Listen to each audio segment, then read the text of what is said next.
Banter Podcast. Banter Podcast. Banter Podcast. What up, what up, what up? Welcome to Brews and Banter Podcast. I'm your host, Rob G. And with me, as always, is the Legendary Brew Crew. What up, fellas? I was reading this weekend. Mama.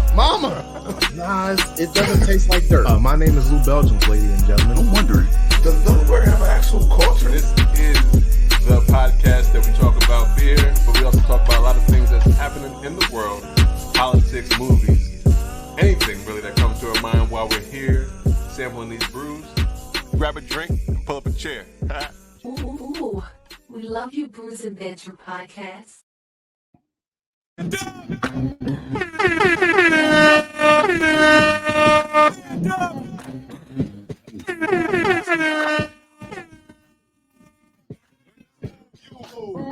Just like that.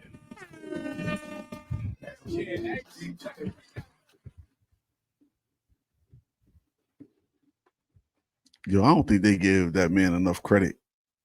Yeah, I mean they don't. I think the people who appreciate him does. It's just the entire hip hop community, I guess. Yeah, they don't give him enough lyrical credit. What you call gave him tried to give him his flowers on Drink Champs. Well, they did give him his flowers, but Yeah. he said he was sorry guys, he was out there making 700 Fast and Furiouses, but he is he's back. But lyrical, like he crazy with it. He is. What up? Welcome to Bruising Banter Podcast, where the topic is the rockin' and the brew. Well, that'd be the fuel. And I'm your host, Rob G. And with me, as always, the Legendary Brew Crew. What's going on, fellas? Hi. What's up, everyone? This is episode 238 of Bruising Banter Podcast. If this is your first time joining us, welcome. If you are a returning bruiser or bruisette, hey, we are glad you are back for this episode because we do have a great episode for you today. With you. For you. That's right. With you. Say with you. It is All-Star Weekend in Indianapolis. You had the slam dunk competition happen. My man who ain't got no team won again. Well, I guess he got a G League team.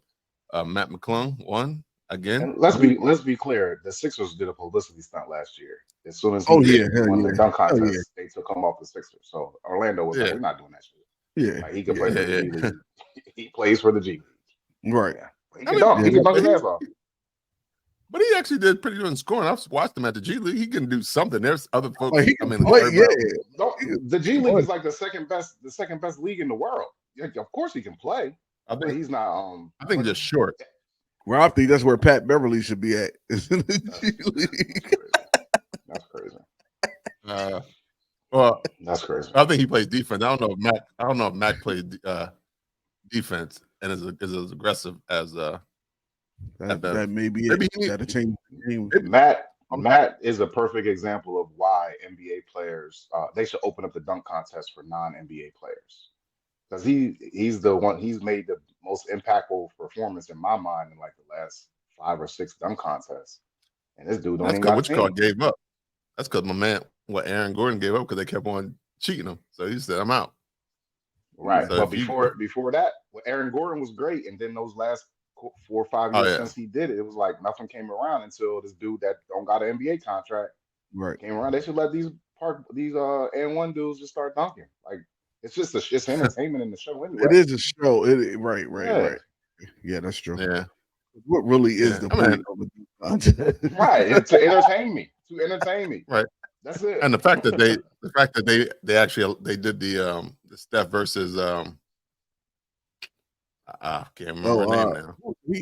Who did he shoot against? Damn, I forgot too. Don't give me the line. I think it's Kelsey Plum, ain't it? It wasn't. No, it's not Kelsey Plum. No. It's like it's the young lady from the Liberty. I think she plays for. That's cute. Yeah. That girl can shoot too. That girl can shoot too. Who won? Yeah. Did Steph or she won? Steph won. He won. He won by like one shot. I think she put the pressure on him. Though he probably was like, "Oh man, I can't. I'm supposed to be the greatest shooter out here ever. I can't go and lose." Or you can lose just because you're the greatest shooter. You can't lose. Right. You're the greatest shooter over time. Maybe not today. Right. But that girl, and you're the greatest shooter. does that just make he's just technically the greatest shooter in the NBA? She ain't in the NBA, so yeah. Yeah, but well, she threw out the challenge to him. He accepted it, and that's how it kind of went. How it got But to that's this. dope. But see, they made it up. So maybe next year, I don't know. Caitlin might come in, and maybe they won't have him shoot off against her. But all that means is that these jokers can shoot. Like shooting is a skill that you don't need to be tall, short, or big, or Right. you know what I mean. Like true. that's something that men and women can both do. Like let's see who can shoot the best. Is about hand-eye coordination more than how strong you are. Yeah, well, we'll see. Maybe We they should put Brittany in the contest. Brittany Griner.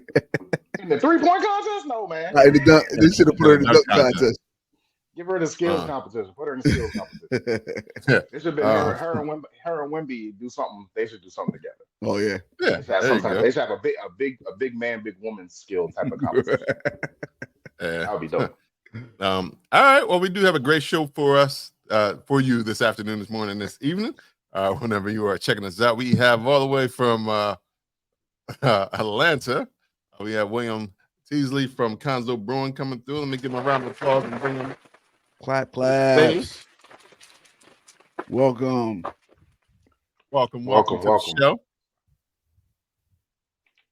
Oh, he got on mute. You gotta take yourself off mute, Will.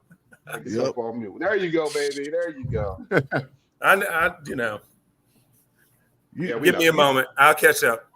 We know. We thought you was already caught up because before we started recording, you wasn't muted. So this is No, I muted me He over there touching buttons while I was doing some other stuff. All right. Before we get into who you are, where you at, and all that good stuff, we always like to know what everybody is drinking on. So, what are we drinking today? And we always start with our guests. So, William, what are you drinking today? Well, what I have today, a friend brought me this back from a trip to Bhutan, which is near Nepal, and trying to get. I can never get this shit right, but it's a Bhutanese beer. It's a red rice lager. Oh, nice! And so it was made in Paro, Bhutan, by the Namgay. No, I'm not. Namgay Artisanal Brewery. All right. This is the wonderful label. But how long you were sitting on that joke? Actually, about a week and a half.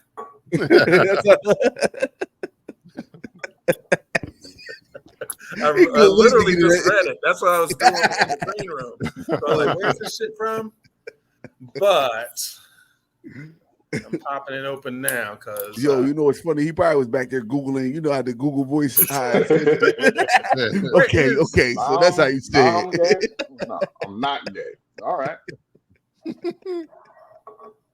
But yeah, keep it easy today. And I got another one from Nepal that'll back it up. Oh, yeah. As we go through the conversation. Well, what style of beer is that again? It is a red rice lager. Red rice. So they actually have, and my friend that travels brought back actual red rice that's grown there. So it's just an amber hued rice that's different than the gold and the white stuff we usually see. So what's it look like outside the bottle? I was about to say I would assume it's like red too, right? Yeah, like an amber. Yeah. Okay. Oh yeah, that's nice. That's a nice amber. Yeah. What's the ABV on that joint? My guess is it's probably 4.5. It doesn't say on the bottle. Okay. And right. And you ain't drinking that thing of 15%. I don't assume it's that. Yeah, safe bet is kind of light with the rice lager. 6%. Oh, okay. That's what I was going to guess, a 6 at least. Yeah. Oh, okay. All right. So that's not bad. All right. Yo, what you drinking on? Yo, now me, I did the dumbest thing I could possibly do. You know I'm going to bid after this because I done cracked open a can of the year 4, 2024, from Attic Brewing, right? What, that barley wine? Ooh. Yeah, that barley aged, that barrel aged barley wine, John. Yep, you see it right there. You gonna be late to work tomorrow. I cracked that. Well, luckily I'll be home, so. That's what I'm saying. That log ain't gonna be.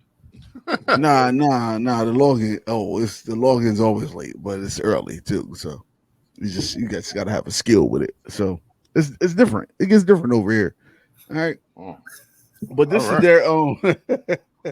This is a blend of 2 barley wines. One that's been aging for 12 months in Kinsey bourbon barrels. And wait, it doesn't say what the other one is though. Yeah, it doesn't say what the other one is. Barrel aged in that's been aged in Manitwine whiskey barrels. So that I guess they're both it's been aged in both of them for 12 months, I'm assuming. But it's strong as shit. Like it's delicious, but it's so strong. Like I gotta sip it. It's a 14.2%er. Right. So that thing is strong. But this is I'll go ahead and pour me some. I wasn't sipping it apparently because that glass is like empty. But this is what it looks like. I got it in my little taster glass. But this is what it looks like in a glass, Yeah. There's a nice color to it. That's a lot, man. You right to the top. Why? Yeah, it's delicious. I mean, it is good, and I'm home, so I can do that because I ain't gonna do nothing to go to bed. That heavy pour was because it's 14%. Yeah, I mean, I'm just and then the other thing is that I don't want to. If I don't drink it all tonight, then I ain't gonna drink the rest of it. I don't want to waste it, so I'm gonna go ahead and take that to the head, bro. I'm just going to drink that and just put me to sleep. But I would pass me another one of these. Of course, I had it before. So this is technically another one. Yeah, and it was a decent glass. I think it might have been like a 12-ounce glass when we had it at the 4-year anniversary, I guess. Yeah, I drink that. I think we drink that first just to get it out the way. Yeah, so that way we can be leveled out by the time we left the joint. Yeah. All right, shout out to Attic. I love y'all. Say that again, yo. I don't know. That's the shout out to Attic. I love y'all. You guys are great, man. I have what's this from? It's from King's Brewing Company. They're out of my favorite city to say, Rancho Cucamonga, California. This is the Hydro Froze Deuce. This is what the can looks like. Pretty cool. I almost got that today too. I almost bought that on. Oh, where we going? It says here not too much about what's in it, so I don't know. It has like this is what it looks like.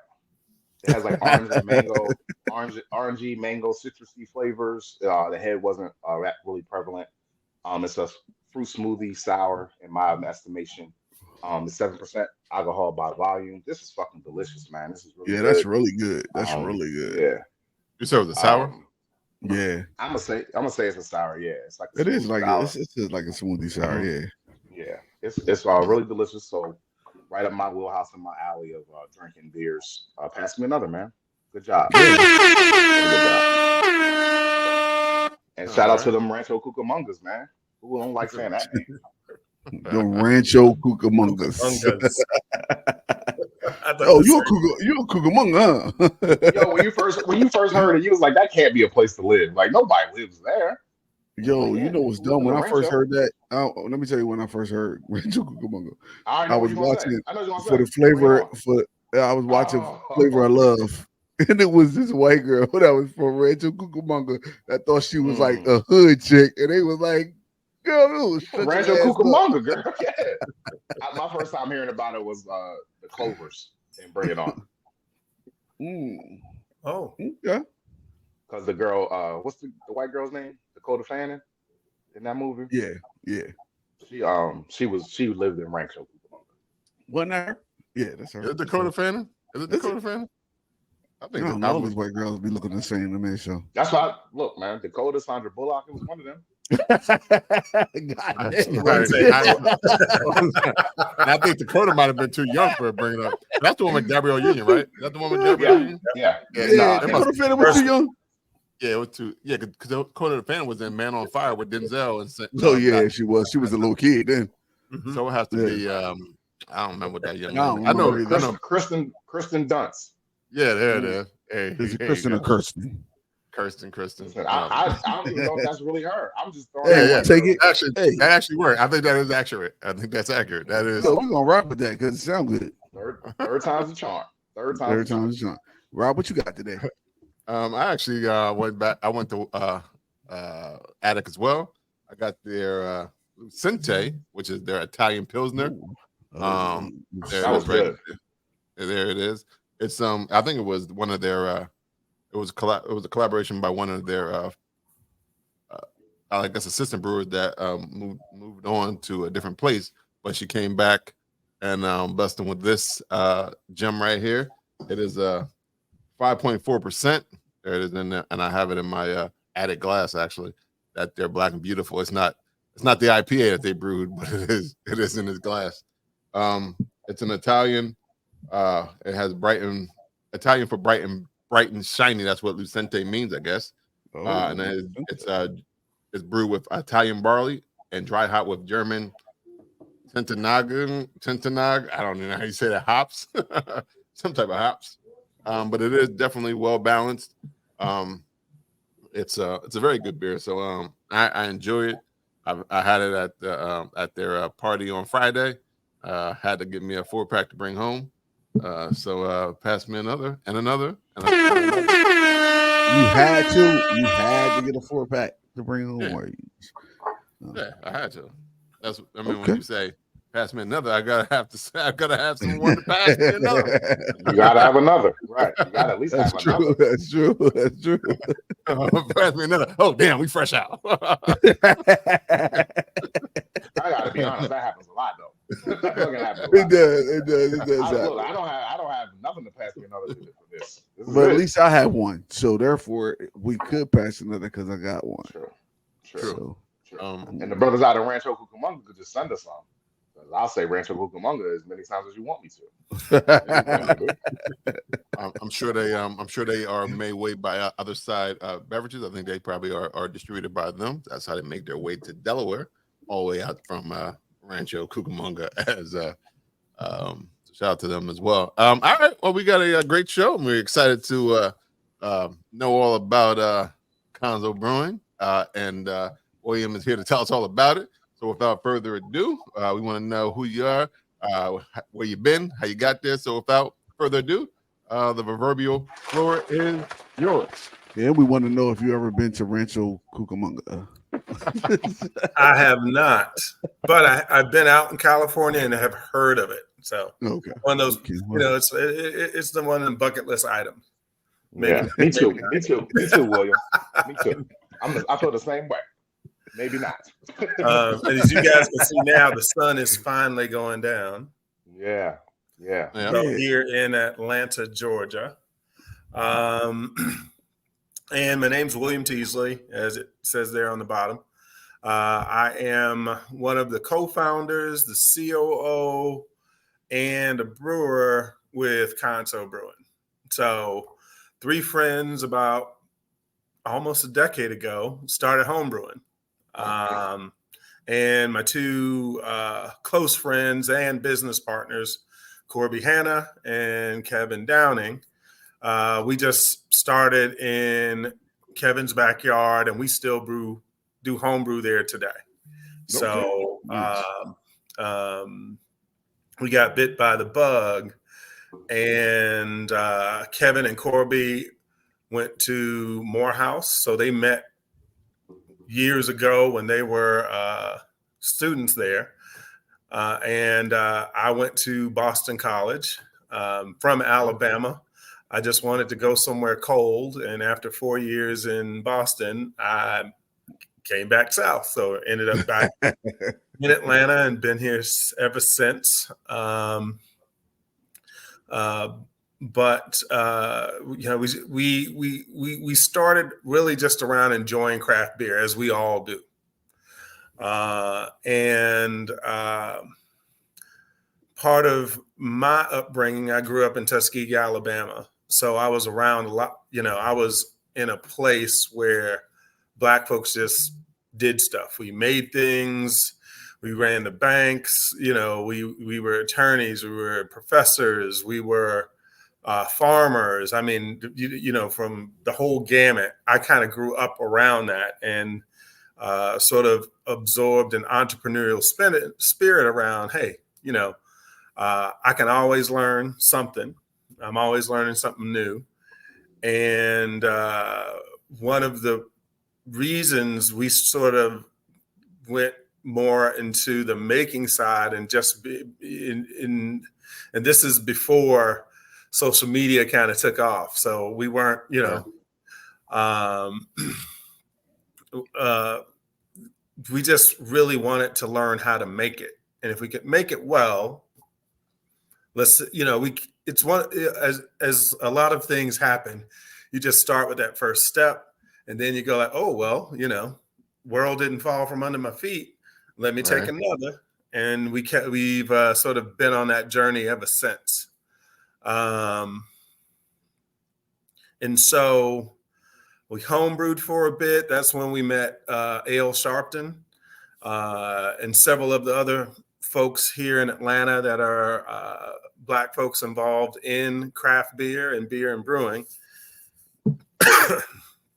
And it was those days where we thought like, hey, maybe we should try, you know, let's turn it into a business. Why not? What's the worst that could happen? Right. And that's how Khonso was born. And in fact, we had sort of made the decision to sort of, you know, stick our toes into the water. We've contract brewed and all that other stuff like so many others have. But we, you know, we're three guys, three different backgrounds. You know, Kevin's family, he was an Army brat, so he moved around a lot. Corby grew up in Texas. So we were like, well, what are we going to call it? And so we had three names, and we actually did a survey. We put a poll out on SurveyMonkey, and we had about 100 people respond, and the majority picked Khonso. So that's how I named how it became our name, just because we were, you know, we wanted to take the personal stuff out of it. You know, it's like, oh, well, he got his name, and you know, I was like, hey. So what's Khonso? What's Khonso mean? Khonso is actually the name of an ancient Egyptian brewer, Khonso Mheb. Wow. They discovered his tomb probably about a decade ago now. Okay. In Luxor, and he was considered to be the brewer to the gods and Pharaoh's court. So he was actually the head of granaries. So way back then, you know, if you were in charge of the bread, which the grain, which was emmer, and you know, it's something like barley, but only grows in that region. You are also in charge of the beer. So there's actual drawings in tombs of him and his wife serving beer to Anubis and Osiris. So it had cool connotations, and it sort of connects, for us, it was a connection to the African diaspora as it relates to beer and brewing. It's like, you know, we've been a part of this game since there was a game. You know, this stuff just didn't happen magically in Europe. They did not come up with this. They saw what other cultures were doing and adopted that. And, you know, beer's not an overly complex thing to do. Some grain, a pot, some water, yeast is in the air. You know, you got beer. If it's fruit, you got wine. If it's honey, you got mead. That type of thing.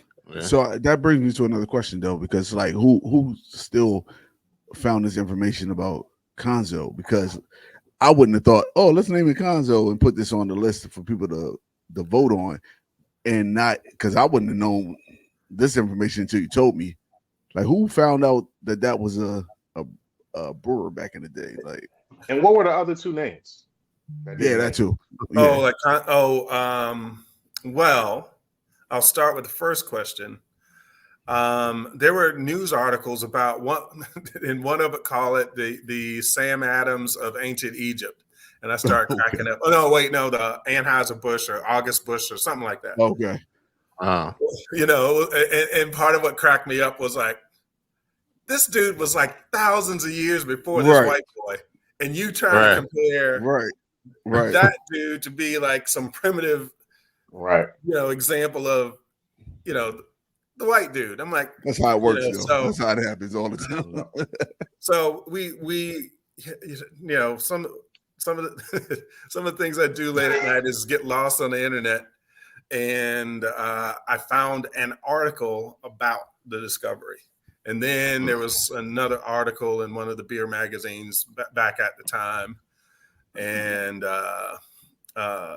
stuff like that. So it was just happenstance to run into Khonso and Heb, but part of it was really trying to, you know, beer and brewing has been a part of our culture, you know, for thousands of years. Right. And it may not, you know, and the only thing the Europeans really did add to it was hops.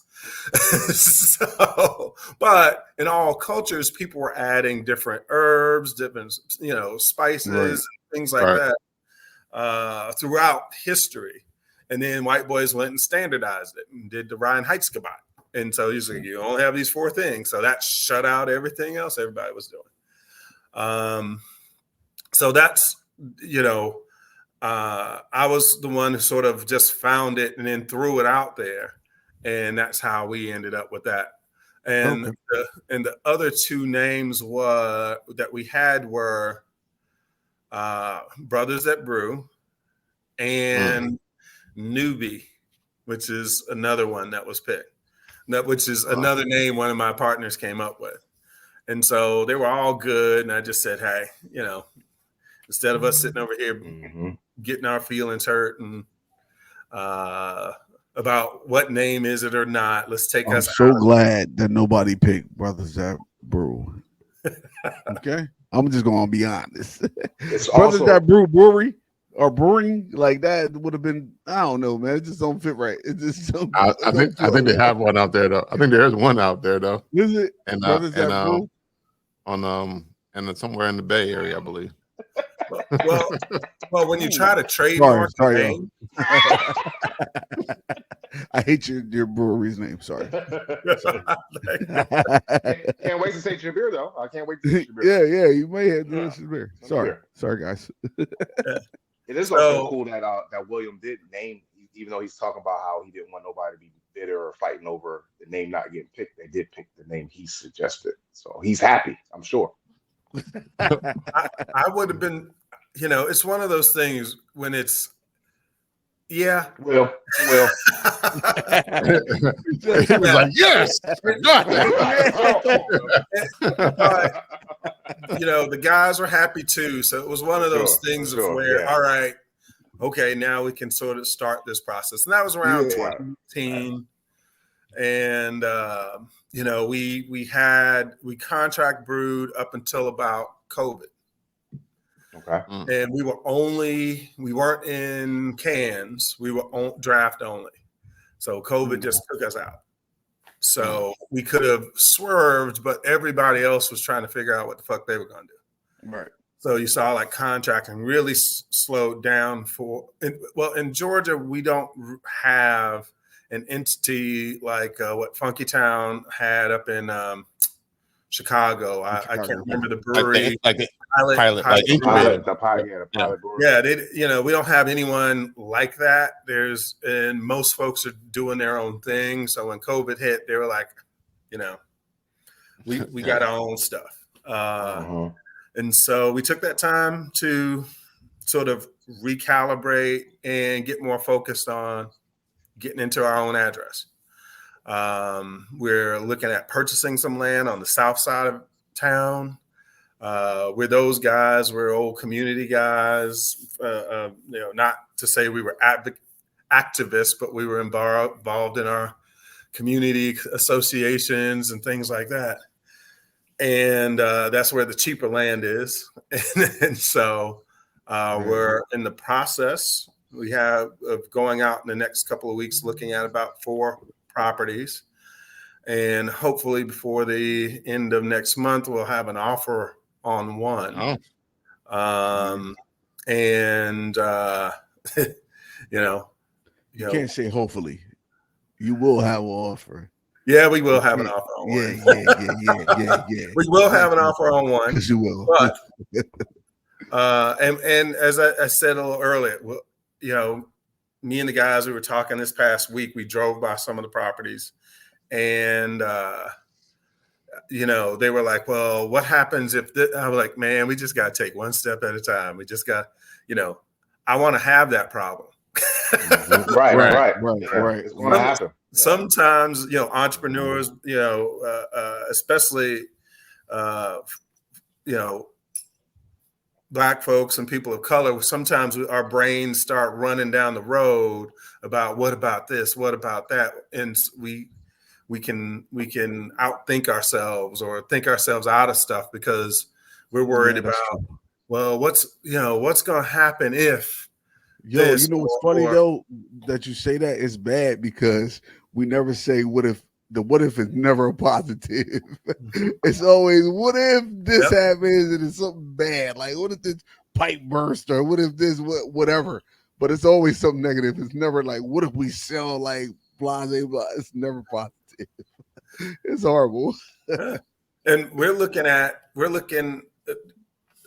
Part of my background had me involved in community development work with brownfield, so reusing old sites that might have some contamination. So we were looking at this dry cleaner, and there's like, oh, it's a dry cleaner. I was like, no, don't worry about that. We can figure that out. Let's get a place, then we'll see, and then we'll just keep moving forward. And I think we were all anxious to try to get somewhere early. And I want to say last year was sort of that year. I was, I saw you guys up at Barrel. And I just remember at Barrel being so like, dang, man, we're returning. And people, it was that vibe of like, oh, yeah, okay. It's just time. We'll get there. We'll get there. But it's so cool to see everybody else taking their steps as well. Folks getting open, folks expanding. Our boys over at Vine Street doing their thing.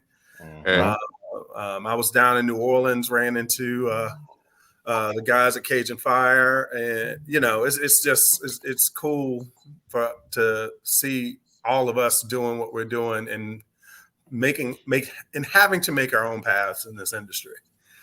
There's some. I live in Atlanta, so Andy Young used to always say the good white folks. So we do have some good white folks out there, and this is no offense to anybody, but there are folks who either are neutral or, they just don't care. And it's good to see that, we still can talk shit and do all our stuff with each other, but we're still all moving forward. So,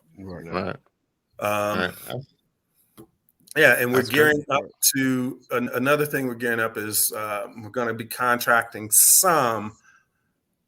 My vision is it's sort of clearing the runway so that, I was like, hey, we placed an offer on a place. I was like, all right, it's going to take months to get all the paperwork done, construction, all this other stuff. And I was like, we need to have some stuff out here for folks as we move to get open. And that's the second priority. I got to get that offer down on one of these 4 sites in the next month. Oh. All right. And I'll let you know when I do. All right. Yeah, we're excited to hear about that because that'll be dope. There's a few. There's like 1 or 2 that have brick and mortars, but to have another one down there as well would be a good look. I'm curious. I know you talked about Khonso being, I guess, the godfather of brewing. I guess not godfather, but an ancient brewer. Like was that. Like, what was the ideal behind the logo of Khonso? That was the same type of thing that you wanted to add those elements as well? Not originally. No.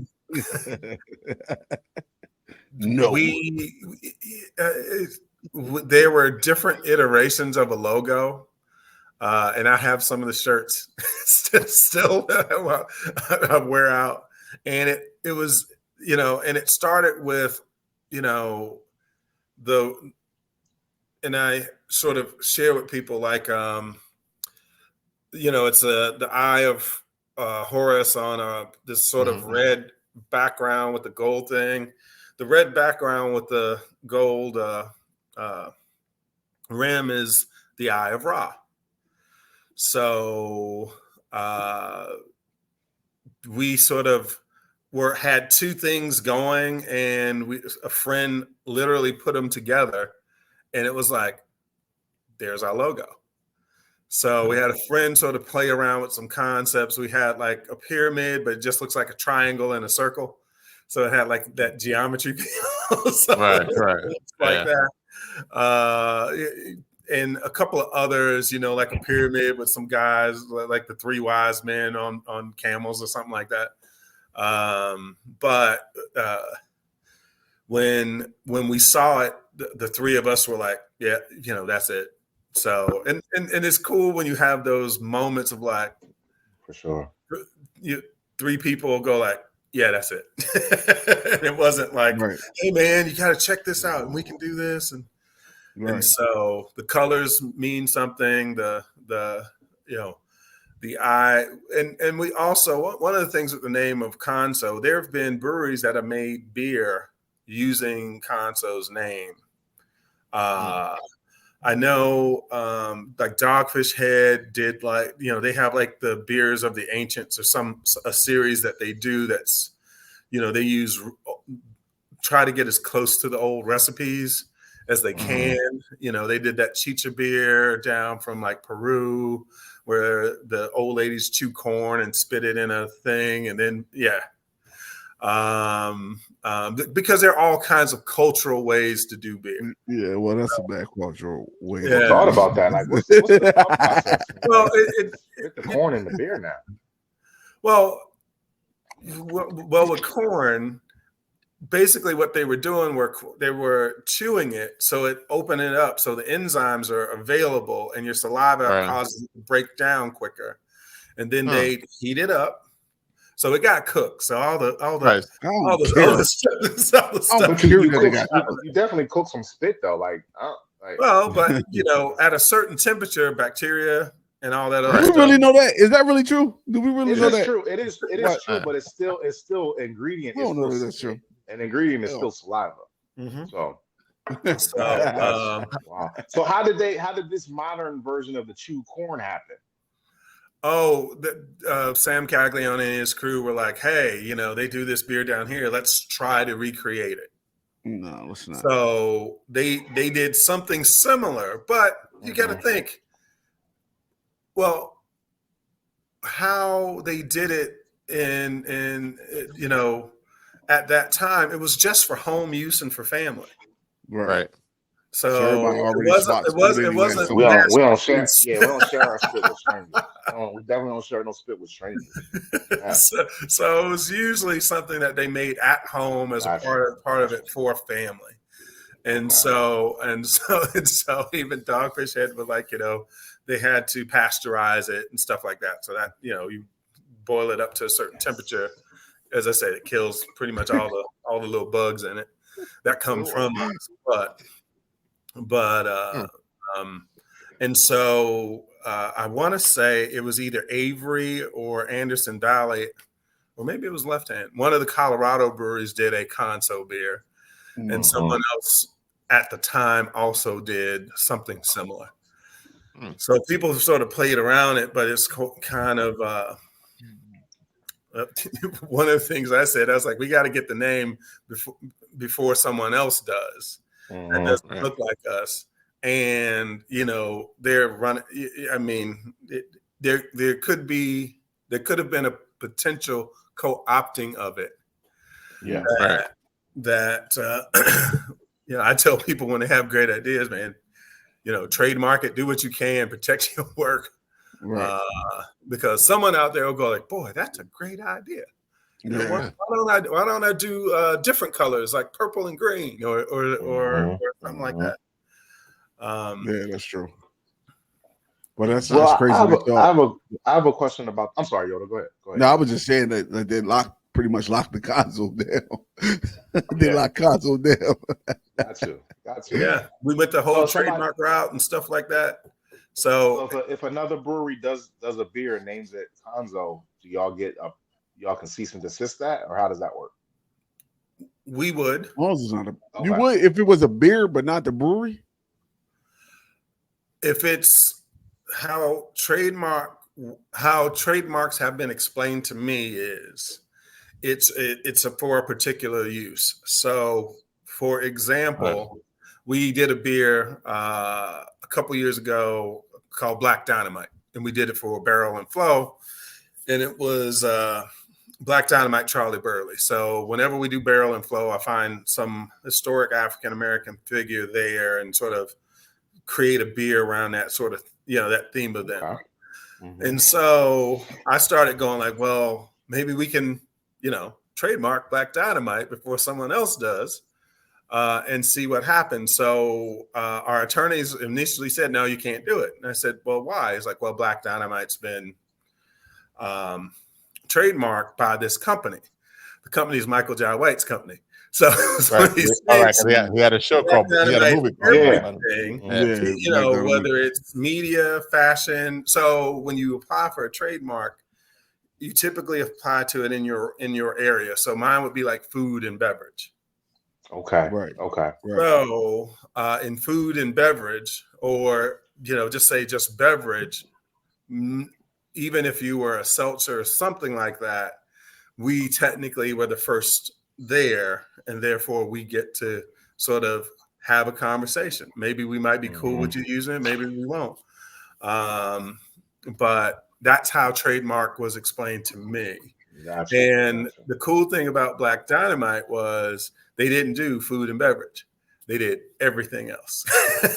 And so I said, well, if we do another one, and we've talked about doing a series of, and Black Dynamite's going to be themed around historical Black boxers. So the Murderers Row. I've talked I've had some folks talks with some folks in Texas around. I want to do a Galveston Giant. I want to do a Jack Johnson themed beer, and I was like, these are all going to be big ass stouts, big bad stouts. And so I was like, but I like it to be a more collaborative thing because, Jack Johnson was from Galveston. There's a guy here we're working on, Herbert the Cocoa Kid, Charlie Burley. And these were all guys who were part of what was called at the time Murderers Row. So there was a Black Murderers Row in the late 40s and 40s and 50s that never got title shots because when Jack Johnson beat that white dude, that was it. So if you were in a culture of white supremacy, they can't have Black fighters consistently beating your white fighters. Right. So they just wouldn't let them fight. Now the white boys wanted to fight because they're boxers, they're competitive and all that stuff. But there's a period in our history where the federations wouldn't let Black fighters compete for world titles. So they created the colored world titles. That's why you see there's a period of time where all those things were sort of separate. And these guys fought like 100 times. I mean, they 4 or 5 times a year, some fought every. Yeah, I mean, it was crazy how many fights these guys had. Do you have this historical information based off just because you wanted to use it for brewing purposes, or you just know this information? For brewing purposes, it was, and the whole thing was I had asked folks in Pittsburgh when we did that stout with oh gosh, I can't remember brewery off the top of my head. I just asked, well, outside of the Thunder Twins or outside of that, who's another famous Black athlete from Pittsburgh? And all these folks said Charlie Burley. And I was like, who the fuck's Charlie Burley? I've never heard of him. Yeah. Come to find out, this is what he was. And so that took me down the rabbit hole of finding out a dozen other dudes. Right. You know, they were pre-Sugar Ray Robinson and all that other stuff. Yeah. Wow. Oh, Well, that's okay. that's what happens with me when I ain't got nothing else better to do. When I say, let's do this. Oh, it happens with everybody. You always go down that rabbit hole, like it takes you everywhere you just using your rabbit hole skills for good now. Right. That's a bonus. See, we got to get open because I have series of beers in my head. I have names of beers. I don't necessarily know what the beer's going to look like or whatever. Kev and I usually come up with that. Some are collabs, some are friends coming in. I've been wanting to do this Parliament Funkadelic series and stuff like that with big sours. And I was going to say that definitely got to be a sour. Funkadelic, it got to be a sour. We can do one, and I'm just going to put it out there. People want to take it and run with it. But Aqua Boogie. I dream of an alpha, a beta, a disco, alpha, a beta, like bio aquadulu. We can do one for everything. Yes. And that's 8 beers. Yep. We can do it all across the country. I've talked with Raj about it up at wait till you should have had Brother Flow this summer. And I was like, we roll it out at Barrel and Flow. And I was like, you can have us all right next to each other. We have a song, you know, I mean, have fun with it, man. We don't do this, you know, this part of what I like about this is fun. I still enjoy it, enjoy the people and all that other stuff. Mm-hmm. Yeah, that's dope. I like that idea though. It definitely sounds fun. Now I'm curious to know, like when y'all started homebrewing and stuff like that, what was the first beer that y'all brewed, and was it good? And like what was the first brew that y'all said, you know what, this is good? that was probably a good year or so in of doing it. The first beer, you know, we started with a kit. So we started with Mr. Beer Kit, like a lot of folks do. And then Kev and I got really interested in all grain. And so we took an all grain class, and they were like, all right, we're only brewing with just the grains now, not the extracts and stuff like that. And that's when our beer started getting better. Okay. And I want to say it was probably 2 years in. Ale was at a party of ours because we just have folks in the backyard, and you know, we do what we do. There's food and free beer, so everyone kind of crawls. This is before everyone really knew beer, so once they started getting bougie about it, then it was like, well, what do you have for the offer? I was like, man, you didn't care what was in the keg last year. Right. What styles we got and how, you know, did we follow BJCP rules and stuff? But one of our first was a beer we eventually called Peachtree or Standing Peachtree. And it was just an ale, a blonde ale with peaches and a little bit of cardamom.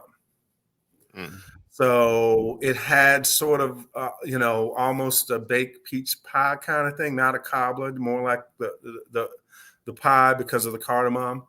And it's still one of our more, once we sort of took it to, you know, we did that, and it was always one of the ones we had that the keg would just get killed, but we would not know, it would just be done.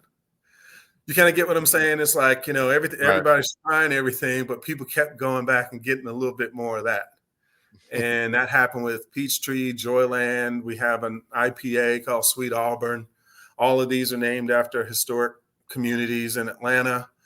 Most of them are historic Black communities, like Sweet Auburn and Joyland. And we got, you know, we finally got West End where I think we want it to be. It's a stout. It's a oatmeal chocolate stout that, you know, it's taken a little time on that. So it was just trial and error. When we started, we didn't write anything down. Then we started writing it down. Now we have a software program. Oh, I threw that out with the papers the other day. I'm like, oh man, now I don't know what that recipe was. Right. And, you know, trying to figure it out. As I said, the journey.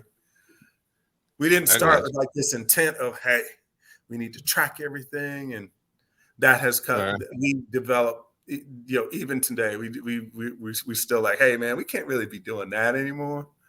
Because I used to like wing it. I'll be like, you know what? I can just throw this extra hops in there and let's see what happens. And it could be great, but yeah, hey, you But never now you know. don't know how much hops you people ain't did. expecting Now you don't know how many hops you put in there. Right. I feel like some people do that anyway. Let me just throw this in there and it don't turn out good and they still sell it. When you guys are open with the brick and mortar and you have the beer on tap, how many beers do you feel that will be on tap, and will you guys do a variety of styles or be setting a certain couple of styles? Definitely a variety of styles.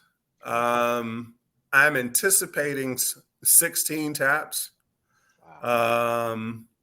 but we're also looking at how do we begin to expand into this THC market. We were in North Carolina at some friends of ours at Resident Culture, and they had THC beverages or, seltzers with various percentages of the Delta. I always, whether it's Delta 9 or whatever, which is more hemp based there's a lot going on in this space. And we're like, well, we definitely got to order some, we got to add some of that. Yeah, you do. That's true. You do. You need that. and for beer, the way it's sort of playing out is, sort of entry, intermediate, and advanced is kind of how it's sort of happening. So of those taps, we're gonna have stuff for folks who are just coming in who ain't necessarily all into beer. But there's some stuff there that they can sort of cut their teeth on. The middle stuff is probably more of the stuff you'll see us do. We typically lean a slightly higher ABV, so we typically don't do things less than 5%. It's I can say I have a moral objection to it, but people buy it. So ultimately, at the end of the day, we're a business, and if we ain't offering it, and someone comes in there with their friend and their friend wants that, I'm looking at how long I need you here for 30 minutes and I need you both to spend $18. Right. Come back next week. Yeah. But now your friend's got something they can do. And then the advance is sort of the stuff that would push people into for the savvy beer drinker, as well as folks who want to try something new and next level. We have a triple IPA we rolled out as a collab with Blacktoberfest, Proximity Brewing, and Resident Culture up in North Carolina. That's done really well, and it was we were excited about it because I was like, hey, we need to start when we start looking at big IPAs. We gotta look at the doubles, the triples, the Belgian IPA. How can we do stuff and still put our own touches to it? So, so that's the idea, that's the strategy, and we'll start there and work our way through it. We have a lager, we have a Pilsner. We're planning to do, this is the second beer, which is our Barasinghe. Oh, good gosh, I got this glare here now. Yeah. There we go. There it is. And this is from Nepal. Okay. The dry hop Pilsner, which is crazy, man. They got craft beer in Nepal. Yeah. It's everywhere. And so we've been playing with a lager that uses Carolina Gold rice. And you're gonna get this. Carolina Gold rice is the original reason slaves were brought to this country, was to farm rice in the Carolinas along the Carolina, Georgia coast, because they were big rice growers. Carolina Gold was king, and when they over farmed it, we did cotton. So I did see that in the How in the Hog. Mm-hmm. Yeah, it's a whole little area in the in the African American Museum about Oh yeah, slaves and yeah, rice. yeah. It's like a whole little segment that they got over there, and I was just like, rice, right? Because that was the first time I even heard about it was when I went there. I was like, damn, this is crazy. We're involved in everything, everything. Rice, Yeah. rice. Come on, Mhm. who would have thought? I thought it was all Chinese. I ain't gonna lie. I admit, I thought I didn't know you could grow rice in America. I don't know why I thought that. Yeah, I think it was big in South Carolina, right? It was it was really big in South Carolina. And most of it was exported. Yeah. So Wow. they brought us here to farm it because we knew how to do it from the west coast of Africa, the Benin, the Togos, Ghana, and some of those regions are. It's a certain climate you got to have for that, for it to, Okay. for it to grow. He a history teacher. I don't care what nobody say. He ain't know. So Yeah, what are you? that's the weird thing, and that's the weird thing. That's what you go see about us. Everything's connected to something. That was like the names of the beer, and one of the things I tell people, you can tread water on the surface, or you can dive and find something at that at the next level. The beer's name's Lightning, and I'm like, it's the name of the neighborhood. It's history.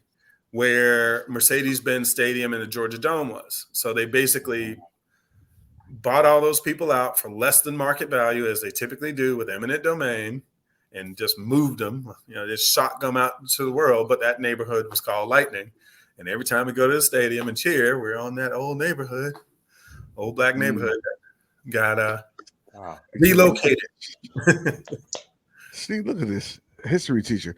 When y'all open up your brick and mortar, you need to have a a TV up with you talking about all this stuff, this history, right? Because it's all behind the beer, and to give people Like they something to they listen to and push a look at. button.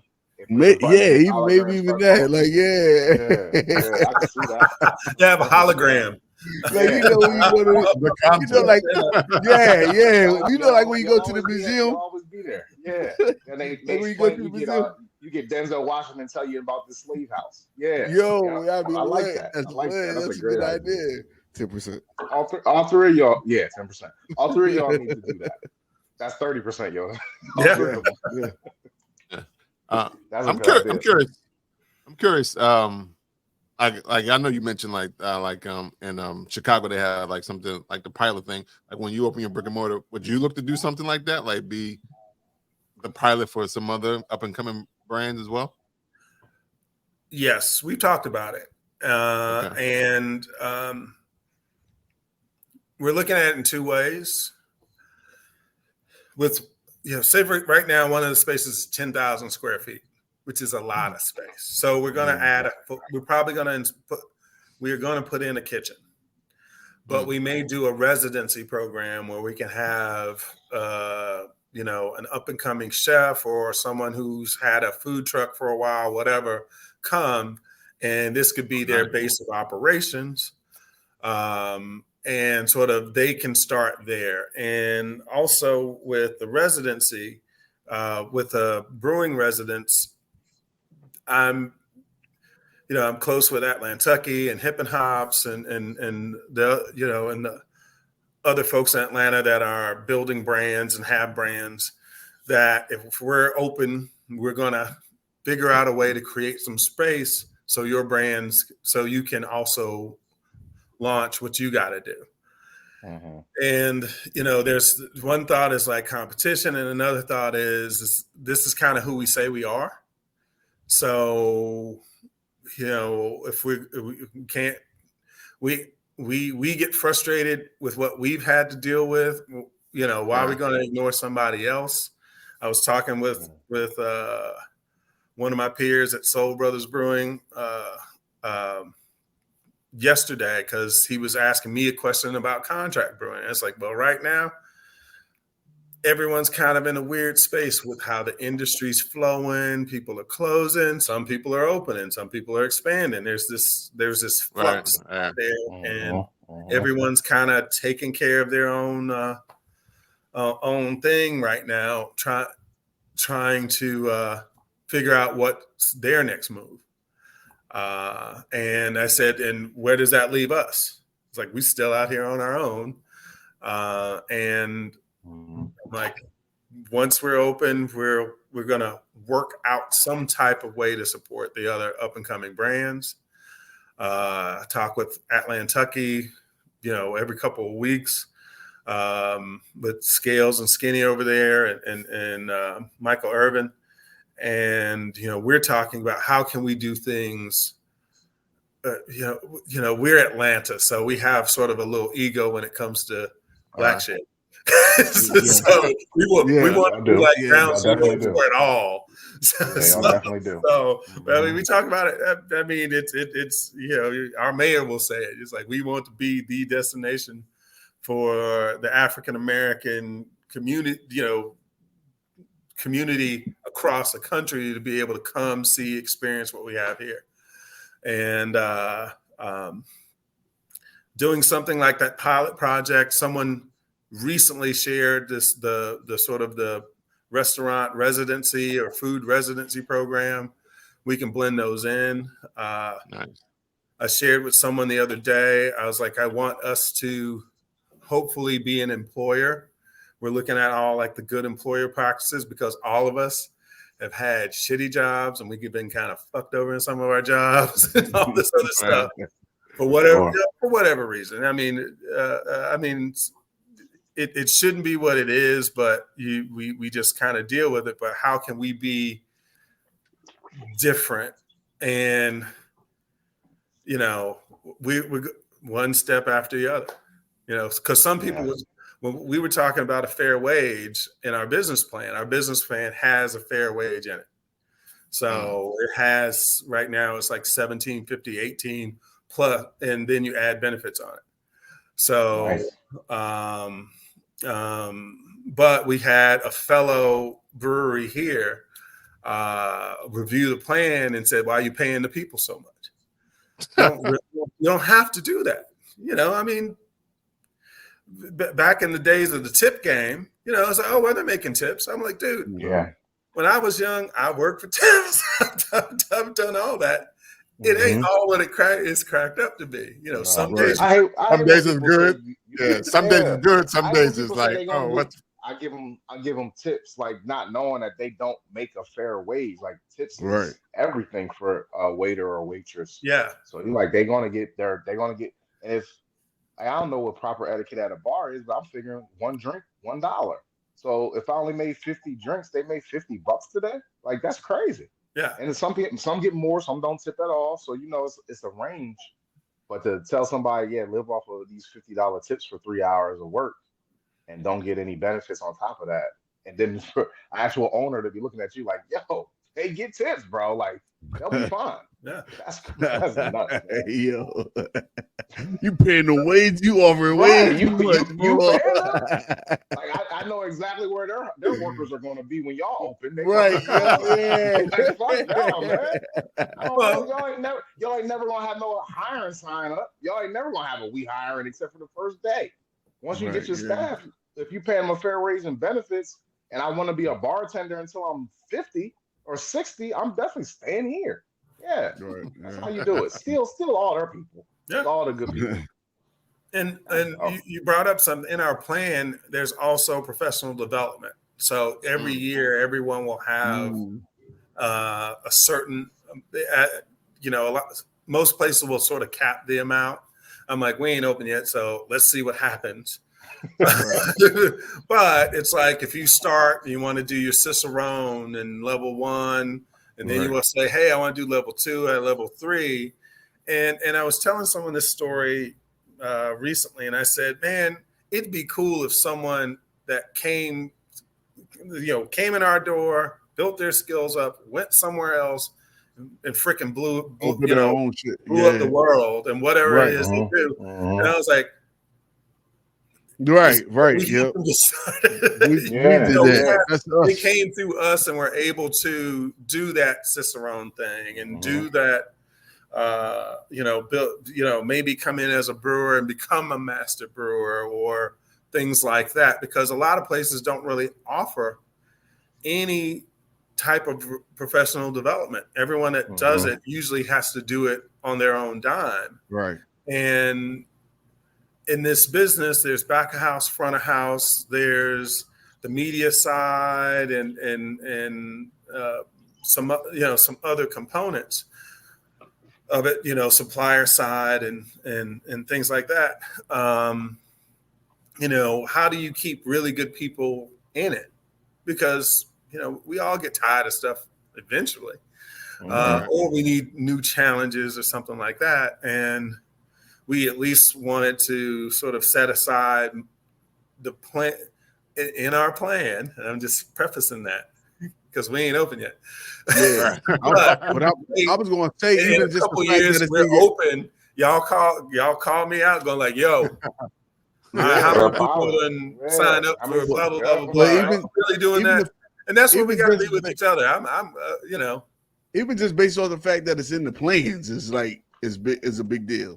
Because I don't even think it's a lot of people that didn't even think to put it in their plans at all. So it was never a plan for anybody. So the fact that it's even a thought is that plan for higher education just be for the employees, or would it be for actual customers as well to come in and get their CBS or higher? Well, right now it's just employees. Okay. We're gonna feel it out. And see how, sort of this first part of the process, like getting open, is there's eventually going to come a point in time where I want to have to hire people.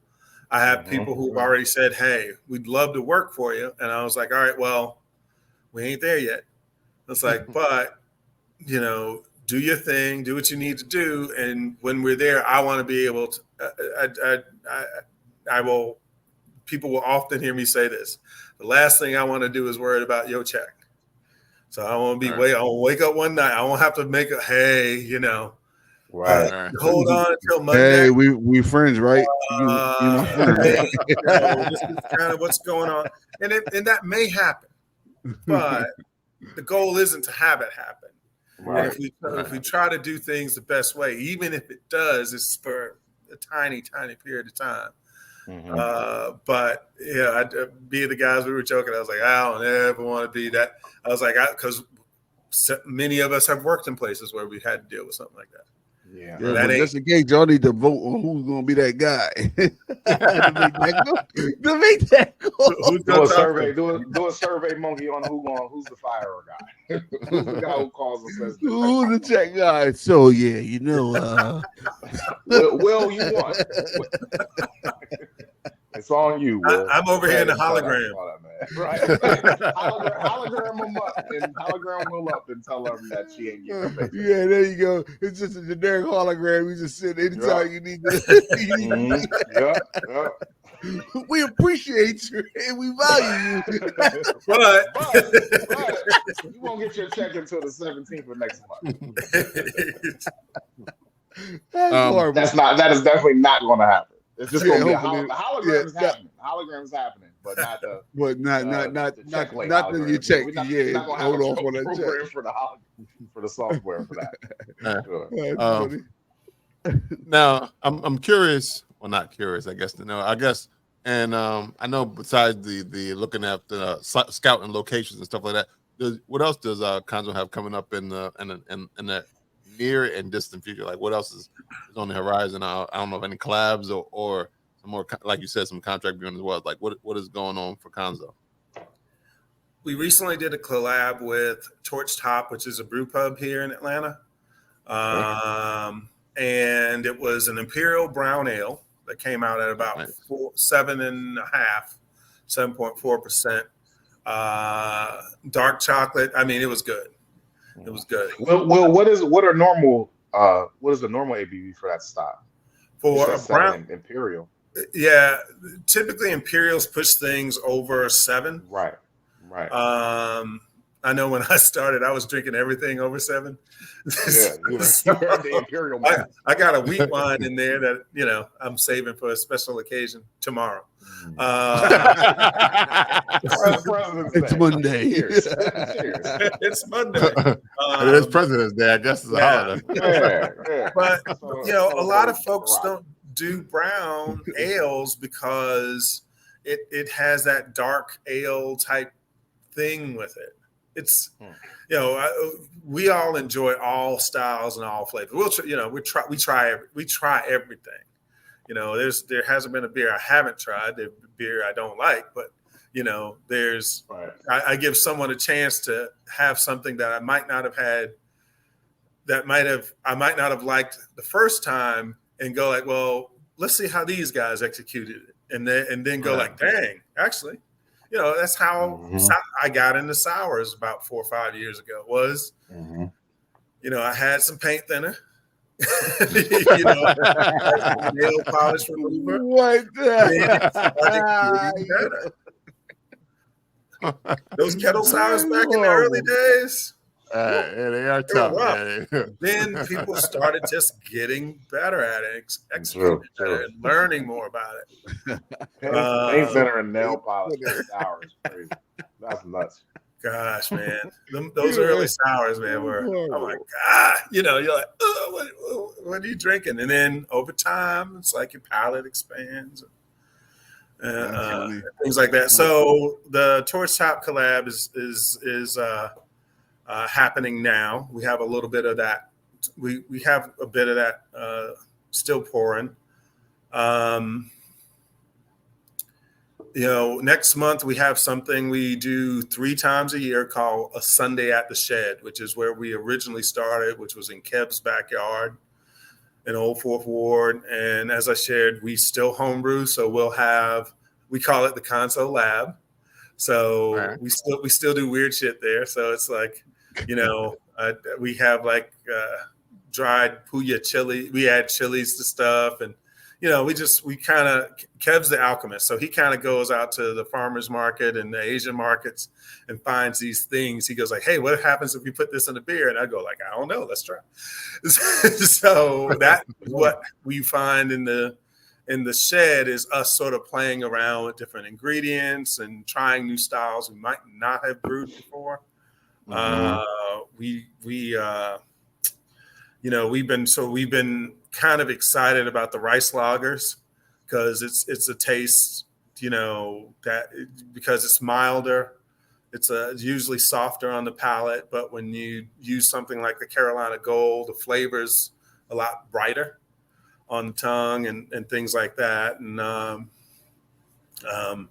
yesterday I brewed a new, what I call a Southern style IPA. We just make it up. But me and the black brewers in Atlanta, we sort of look for more berry type notes or more fruit juice type flavors that come from the yeast and things like that, instead of it just being citrus, orange, or pineapple, tropical type fruits or flavors that come into the process. So I did one. We're Southern. It's just SIPA, so it's a SIPA, and we kind of we use hops that had strawberry notes and aromas and flavors. So you know, we said, well, and it's a little bit malty. It's coming out around 7%. But that'll be at a Sunday at the Shed. So we'll do one in March, on March 10th. We'll do another one in July because there's typically nothing in July. You know, if you have kids, y'all on break, so y'all doing, you know, it's family stuff. But my kids are grown, Kev's kids are grown. You know, I mean, we still here. And then we'll do one in November. That's sort of like a year in, but that's to stay sort of in those roots. You know, and it's his neighbors and mine. You know, it's a backyard party with free samples of experimental ales that we do. And like I mentioned the West End earlier, we had that at a Sunday at the Shed, and the response was really good. And we're like, okay, and if this is now ready. And I was like, it's a stout. And I was like, if we do roll something out, we're probably going to wait till we open. But one of the spots is in the West End, so we may do something before or things like that. Real quick, we're going to be at Crafted for Action. So the Jen Price's festival that she organizes here, we'll be at that. We'll be at Barrel and Flow.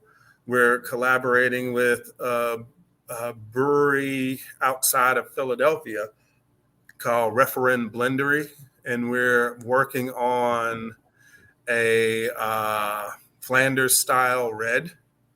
Oh, nice. So, it's that kind of funky, tart, sour, because it's Wild Firm. So these guys do really good Wild Firm beers. We met them a couple of years ago at something Marcus Baskerville's put together. So we'll be at Barrel. We'll see if there's a Blacktoberfest in October. Oh, Michael, let me know. Hopefully not a couple of weeks in advance. And there are a couple of festivals here in Atlanta. I usually post those type of events on our webpage. So just have events, and it'll just sort of, I do a little image with an active link, so you can go to those events and see what's happening, and see if you want to check them out. That's a good idea. So we can always be and look busy, but we can always be busy and still not sort of progressing as far as you think we would be because of how busy you are. And so there's that shift of, all right, we nailed down the place. That's going to start a whole bunch of activity just about the place. Right. And we built out sort of our calendar for the year of where, like the big events we're going to be at, and stuff like that. The Georgia Brewers Guild has a festival here coming up in May. We'll be at, even though we're not members. But when they call, we answer. So I had a wonderful conversation with their membership director. And I tell people, if you're looking at getting involved in stuff, sometimes just volunteer for support an event or something like that. You can, you're in whenever they have their annual conference. I help them out. I do setup. I'm there for the full day. I get to eat, I get to drink, and I hang out with a bunch of people I already know. Right. That was one of the things I taught my kids was like, hey, if you really want to do like a concert, or there's someone performing at your college, just volunteer, be a part of the crew. You might work with the folks backstage. You have no idea. Right. I went to South by Southwest, went and volunteered a couple of days before, was there for the whole time.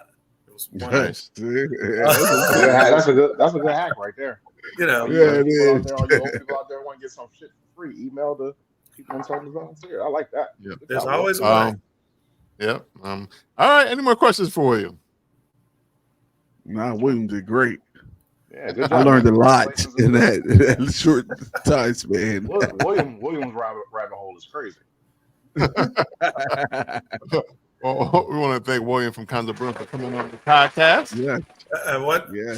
So thank you. Even the glass has Egyptian. Like, Get it. There you go. We can see it. So get it. Yeah. That's how invested I am.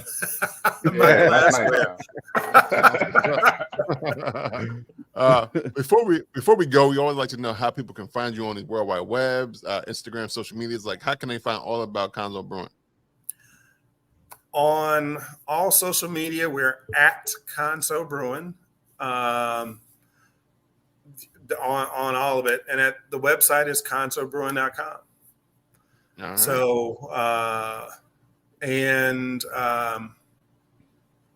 We're not yet in TikTok. We have a channel. Me and my business partners are a little bit more mature than some of you young folks. So I've been working on them. I was like, we got to do these TikTok things. They're like, TikToks? What are we going to do? Oh, man. But it's funny because I wonder how many like older people are on TikTok, because everybody I know is on TikTok. Maybe not necessarily have their own page, but they're always on TikTok. So yeah. It's like, so I don't know if it's a older people thing or if it's a young people thing. So if you got TikTok, just say you got TikTok. So one of the ideas I'm going to borrow from this conversation was maybe we do TikToks on sort of historical aspects of the stuff we do and create there, because because all three of us, and Corby's traveling, Kevin's up in Virginia visiting a relative.